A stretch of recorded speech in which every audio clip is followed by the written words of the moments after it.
Baik teman-teman, perkenalkan nama saya Niken Dwi Azari, NIM 2162001, kelas akuntansi reguler B dari STIE PGRI Dewantara Jombang.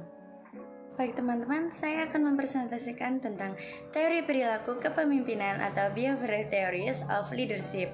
Nah, sebelum membahas teori perilaku kepemimpinan, kalian tahu nggak kepemimpinan itu apa sih?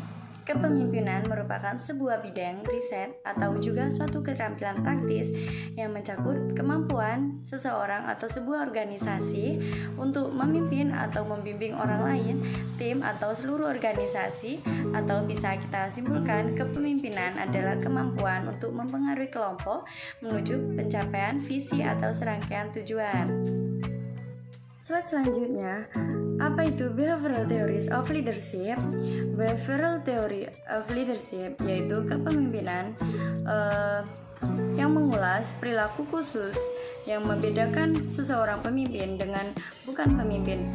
Perilaku kepemimpinan dapat dipahami sebagai suatu kepribadian seseorang pemimpin yang diwujudkan dan diterapkan sebagai suatu bentuk aktivitas kepemimpinan dalam kaitannya mengelola tugas dan hubungan dengan komponen organisasi untuk mencapai tujuan organisasi. Jadi, teori tentang perilaku pemimpin manusia harus mengetahui tingkat kematangan para pegawainya atau karyawannya agar bisa memimpin secara efektif. Gaya bersikap dan bertindak seseorang pemimpin dapat dilihat dari cara memerintah, cara memberi tugas, cara berkomunikasi, cara membuat keputusan, cara menegur bawahan, dan lain sebagainya.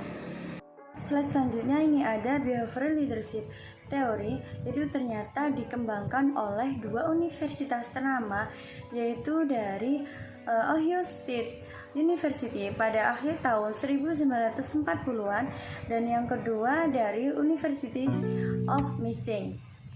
Berdasarkan hasil penelitian dari Ohio State University pada akhir tahun 1940-an, ini menemukan dua dimensi, yaitu yang pertama memperkasai struktur atau end-to-end struktur, yakni pemimpin menetapkan dan menyusun perannya sendiri dan peran anak buah di dalam usaha mencapai tujuan. Yang kedua, pertimbangan atau consideration, yakni pemimpin mempunyai perhatian terhadap hubungan dengan orang lain di dalam pekerjaan yang ditandai dengan saling percaya, menghargai gagasan dari bawahan, dan memperhatikan perasaan mereka.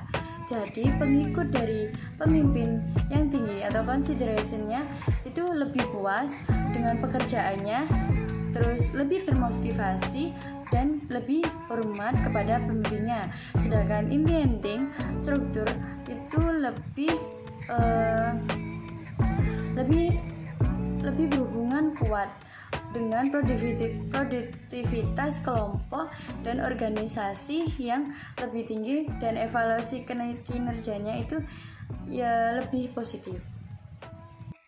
Pada waktu yang sama, penelitian dari University of Michigan juga menghasilkan temuan dua dimensi perilaku kepemimpinan, yaitu yang pertama, pemimpin yang berorientasi pada karyawan atau employee oriented leader yang menekankan hubungan antar pribadi, memperhatikan kebutuhan karyawan dan menerima perbedaan di antara anggota.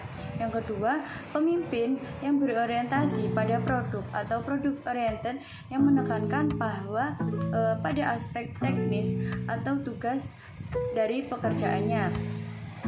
Dari kedua penelitian tentang perilaku pemimpin dari Ohio State University dan University of Michigan, ada kesamaan pengertian antara dimensi consideration dengan pemimpin yang berorientasi pada bawahan, yaitu sama-sama menekankan pada pentingnya hubungan antar pribadi dengan bawahan.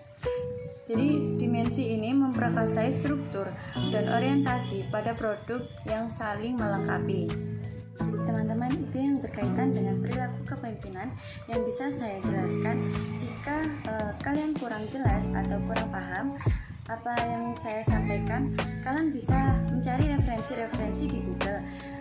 Maaf kalau ada salah kata, saya akhiri. Wassalamualaikum warahmatullahi wabarakatuh.